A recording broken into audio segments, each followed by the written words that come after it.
Halo, assalamualaikum warahmatullahi wabarakatuh. Jumpa lagi di channel Darmawan Motor Perbongan, channel membahas tentang seputaran mobil dan otomotif. Halo teman-teman semua, apa kabar? Semoga teman-teman semua dalam keadaan sehat, selalu dalam lindungan Allah Subhanahu wa taala. Amin ya rabbal alamin. Nah, kesempatan kali ini kita kedatangan satu unit mobil Honda CR-V lagi ya. Tahun 2002 Gen 2. Untuk keluhannya kata pemiliknya maticnya tidak bisa jalan ya sama sekali. Nah, untuk unit ini sudah beberapa kali ya untuk naik turun untuk perbaikan transmisi otomatisnya, tapi tidak kunjung sembuh. Nah, kata pemiliknya ini sudah hampir 2 tahun mobil ini tidak bisa jalan. Nah, ini kemarin sempat juga kita datang ke rumah pemiliknya untuk mengecekkan mobil ini, karena kita dimintakan untuk hadir ke sana. Jadi kita datang dan kita periksa. Nah, ternyata setelah kita lakukan kita lakukan pembicaraan ke pemiliknya, akhirnya mobilnya kita tarik ke bengkel. Nah, ini untuk unitnya BK-nya 1675 BL ya. Ini kata pemiliknya sudah bolak-balik untuk naik turun dan sudah menghabiskan biaya sekitar 6 juta rupiah untuk perbaikan matic ini, tapi tidak kunjung selesai. Jadi kita mau periksa ya, kita mau bongkar hari ini. Nah, ini ya untuk kondisi unitnya seperti ini ya. Ini sudah diobrak-abrik, sudah capek ya, seperti udah capek dikerjain. Ini untuk kabel-kabelnya sudah disambung-sambung seperti ini. Nah, ini juga solenoidnya juga sudah dilangsungkan ya, tanpa soket nih, sudah dilangsungkan seperti ini. Nah, ini juga terlihat bocor oli juga ya di bagian atas. Ini terlihat juga kabelnya dikupas seperti ini ya, dikupas. Nah, ini juga selang tidak terpasang ya, kondisi selang ini juga tidak terpasang seperti ini. Nah, pokoknya datangnya waktu ditarik pemiliknya seperti ini kondisinya. Nah, seperti ini ya. Ini sudah capek untuk naik turun untuk maticnya, untuk perbaikan matic. Untuk BK nya ini ya, BK nya 1675 BL nih. Oke, kita akan periksa dulu apa penyebabnya. Kita akan bongkar untuk transmisinya. Oke, kita lanjut dulu. Nah, ini untuk maticnya sudah turun. Ini kita akan bongkar ya untuk maticnya. Kita akan buka dulu.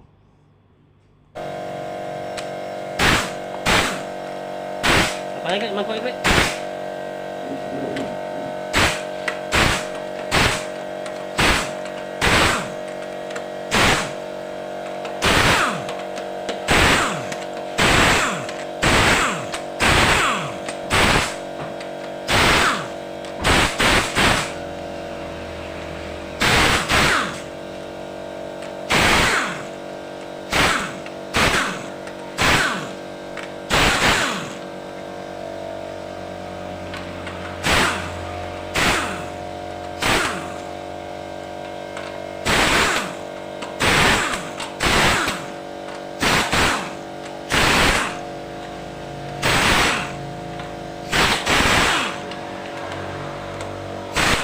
Yang hijau mana?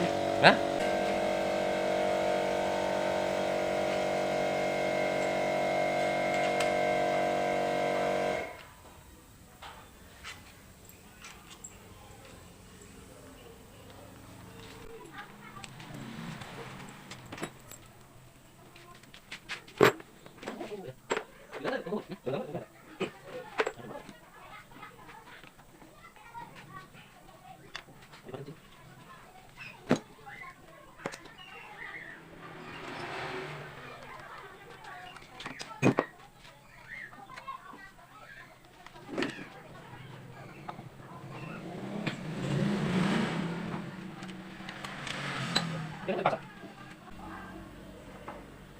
Ini langsung dibongkar kedua kalinya nih.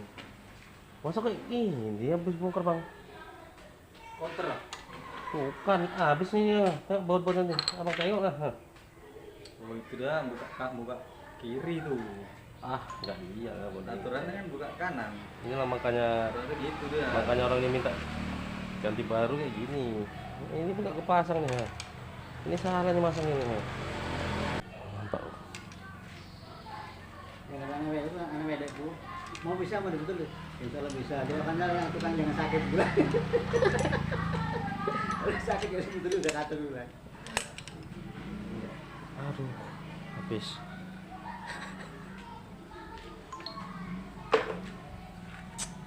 Cepat pula.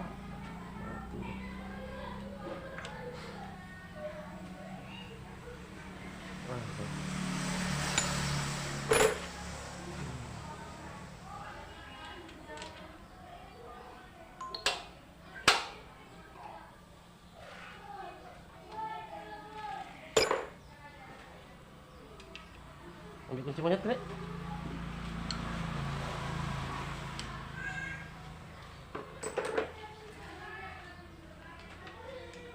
Nanti saya tahun tinggi dah pernah megang. Udah. Nggak malah ganti ya? Apa ya, Bang? Yang model Prestige itu. Nah, ini kondisi untuk Matic yang Gen 2 CRP nya ini baru bongkar, katanya baru seperti ini. Nah, kalau baru bongkar udah pasti bersih ya. Ini kondisi seperti ini, kotor sekali, dan untuk baut-bautnya juga habis. Nah, ini ya, nah seperti ini, pahat-pahat. Ini juga kondisi dalamannya seperti ini juga.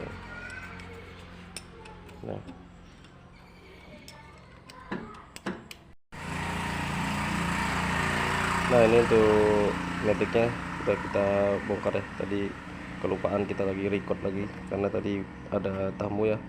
Jadi setelah kita bongkar semua, ini yang kita teliti ya untuk bagian kampas kopling semua. Ini untuk seal-sealnya juga sudah kita bongkar semua. Nah, untuk kesalahan di mobil Matic ini yang setelah kita beberapa kali bongkar ya, dan akhirnya hari ini sudah kita bongkar di bengkel kita, sudah kita periksai semua. Nah, kemarin itu setelah dibongkar sudah ganti kampas kopling ya. Ini untuk kampas koplingnya. Nah, untuk kampas koplingnya memang benar sudah diganti baru keseluruhannya, semuanya sudah diganti baru ya. Kondisinya masih bagus, ini setelah kita periksa masih bagus semua. Dan untuk gigi-giginya dan lahar-laharnya juga bagus kondisinya. Nah, untuk yang membuat saya itu ya sangat disayangkan sekali ya, sudah terlanjur turun karena untuk mobil Matic Honda ini kalau mengganti filter Meoli Matic ini harus turun ini kalau mengganti ini. Nah, ini mereka kemarin setelah mereka turunkan itu ternyata hanya dibersihkan seperti ini ya.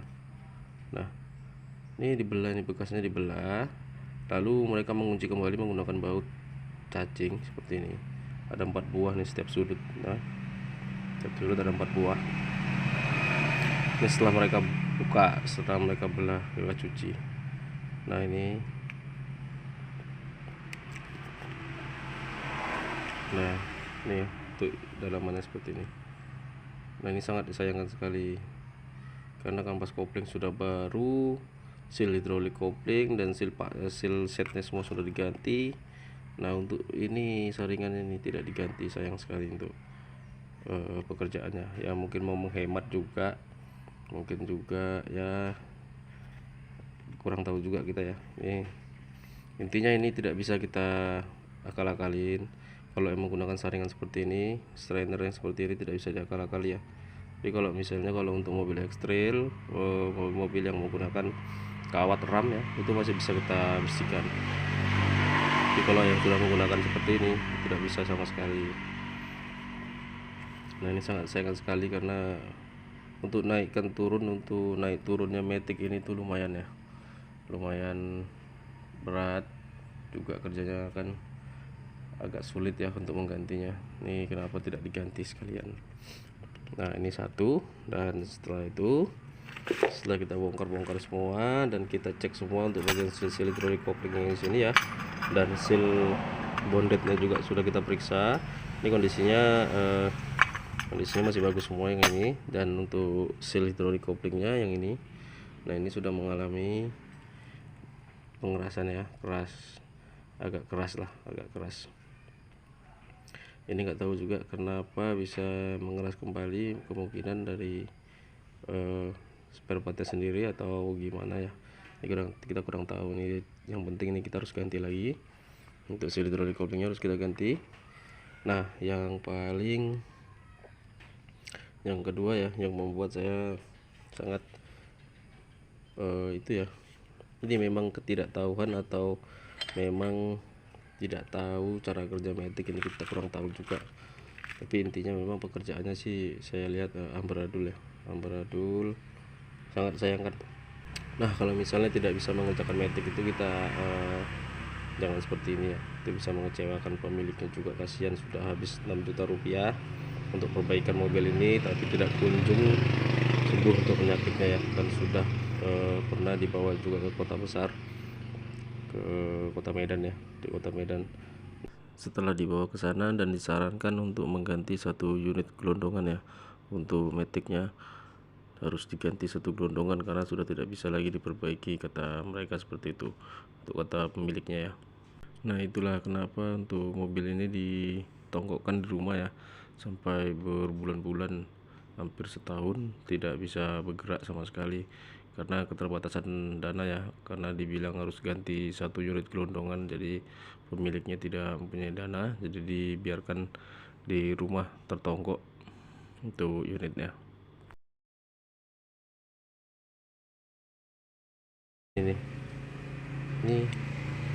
Ini awalnya keras, nih. Nah ini keras, ini sudah sangat keras sekali nih, sudah sangat keras sekali. Kemungkinan dipasang kembali. Nah kemungkinan tidak tahunan mereka ya bahwasanya ini rusak ya. Padahal ini sangat fatal sekali ini. Kalau seal bondet ini sudah mengalami pengerasan, itu otomatis mobil matic apa aja itu pasti tidak bisa jalan lagi. Nah setelah panas nanti, olinya panas, barulah dia ini mengalami pemuaian dan mengakibatkan untuk untuk karetnya ini jadi lembek kembali, lalu bisa membendung oli yang bocor. Jadi begitu dia panas makanya dia bisa mengembang, lalu bisa menutupi kebocoran daripada oli yang membuat dia tidak bisa jalan lagi. Nah jadi begitu dikena oli yang panas, ini langsung ngembang dan mobil akan jalan.